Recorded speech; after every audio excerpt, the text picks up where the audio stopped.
Welcome to EDGEy Conversations. Thank you for being with us today. Today we have a very special guest, Zoe.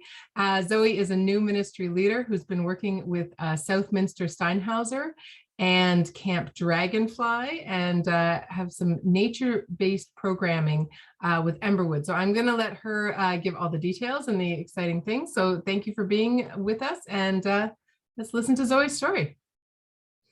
Thanks so much, Bronwyn. Hi, folks. My name is Zoe. I'm excited to share my story today.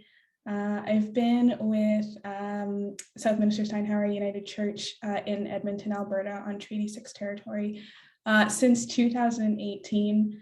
And my first sort of experience or exposure to working with EDGEy through some grants was around Camp Dragonfly, which is a summer camp experience for kiddos between the ages of 5 and 13 who are trans, gender creative, gender queer. So we realized there was a big gap in our community, that Alberta has lots of camp experiences for queer youth who are over 14, but we had lots of families, lots of parents reaching out, wanting to know what they could do for their littles. So we got together with a small innovation grant first, and my colleague Alison Brooks-Starks and I came together, and our first year we put together camp. It was just 1.5 days over a weekend. We had 25 kids come out and join us, and we just spent the weekend spending time together, building community, building connection, and really celebrating and valuing these kiddos in our community who I think often have had stories told to them that they're not valued, they're not loved, they're not wanted. And so we wanted an opportunity to really support them and help them feel like they could thrive and like they were really important members, and affirm that they mattered to us. And it's really grown. We more than doubled in our second year of camp. We expanded into a full weekend of 2.5 days. There's a great little documentary floating around on YouTube that we had done by our photographer about all the work that we'd done at camp. And it was just really neat to see how things have grown. This summer, 2022, we are actually celebrating our 5th anniversary.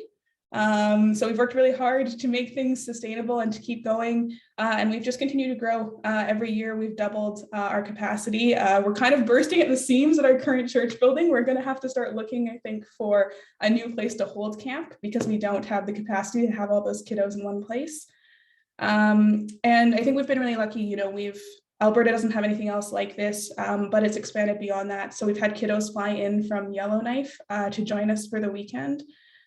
So we're seeing the need is there, and we're just trying to do our best to keep pace with everything that's happened, and our kids love it. And we're getting together for a little mini gathering in February this year too, just to check in and make sure we're all staying connected. It sounds amazing. I love that it's expanding beyond the summer camp too, it sounds. And what a fabulous problem to have, eh? That you have too many kids, you're overflowing. I mean, it's probably a challenge looking for a space right now too, but on the other hand, what a great problem to have. What do you think is the most unexpected thing that happened? Maybe that's it, I don't know. Honestly, I think it's the level of trust. When we first started, it was just Allison and I, and we kind of just, we had both had background in summer camps in other areas, and Allison had a great background in doing queer summer camps. But in Edmonton, we didn't really have a strong basis for it. And so we kind of we went like with email and Facebook, those were our only 2 marketing things. And we just approached parents and we said, trust us, believe that we are going to do right by you and right by your kids. And that we are going to actually make it safe, and that it'll be a place where they can come and really feel like they're wanted and loved. And so I think that was, I think the first year, we thought about it and we were like, if we get 10 kids, we will count it as success. If we have 10 kids and that's it. And our first year it was like we had more camp counselors, I think, than we did actual participants. But that was huge to us that we had, 25 families who decided to take a chance on a brand new camp, a name they'd never heard before, for most of them working with Allison and I, who they had no background with. And so seeing them just kind of jump in with both feet and say, yep, we'll give it a go and we'll trust you. It feels like that community building is so needed right now in so many areas. So it's just such a good story to hear. an experience, I hope. And so maybe you've already answered this in a way too, but where have you seen the spirit alive, I guess, in this work and thriving?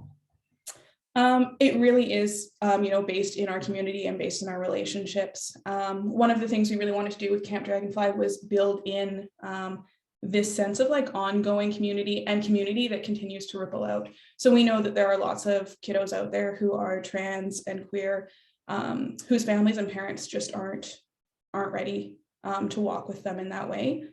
And so our goal really was, let's build this beautiful community space and make it really clear that we want that ripple effect. So we want kids to go back to school in the fall. We want them to go to their sports clubs, their art clubs, their gymnastics classes, and say like, this is a thing, like there is space in the community, and have them know and talk to their little friends maybe who don't have parents who are supportive, and say that, one day when you're ready, or one day when your parents are ready, this community is built and waiting for you, whether you're 5 or 15 or 35.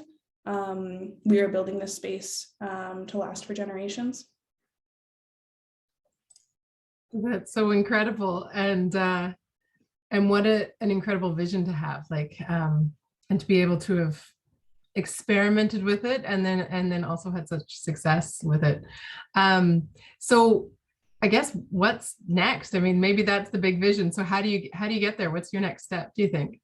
Yeah, I think now we're this kind of tipping place of, it's grown so quickly, and we've really been, I think quite lucky. The parents who trusted us in that first year, they went back to their communities, back to their friends, and they said like, yes, like they really bought into the program. They bought into what it is we were trying to do. And so they've come back in droves with their friends and their supporters and their community members. And so I think for us now, it's a question of how do we scale this to meet the needs that are there. And then also, like, we've kind of had this focus of, from the beginning, Camp Dragonfly doesn't belong to me. It doesn't belong to Allison. It really belongs to the community. And so if it outgrows us, that's okay. And that's kind of the point, is that it will carry on whether or not we are the actual leaders in place there.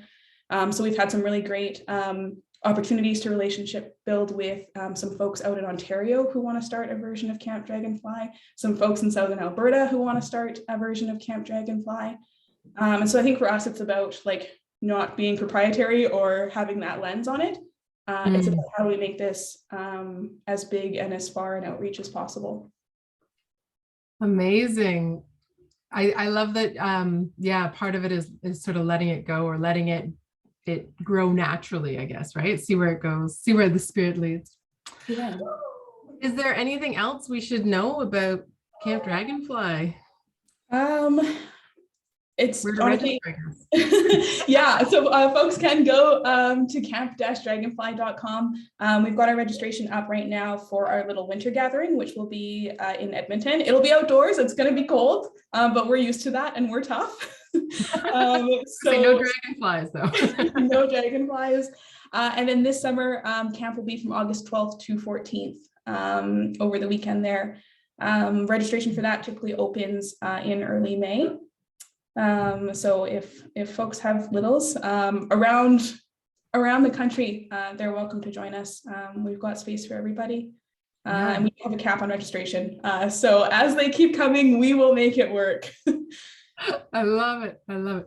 Well, and I think what I hear in this too is the willingness to get some support and stuff for a really new idea, and really trying to fill like a niche.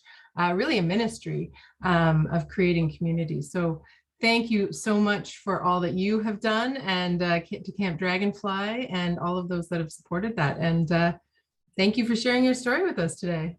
Yeah.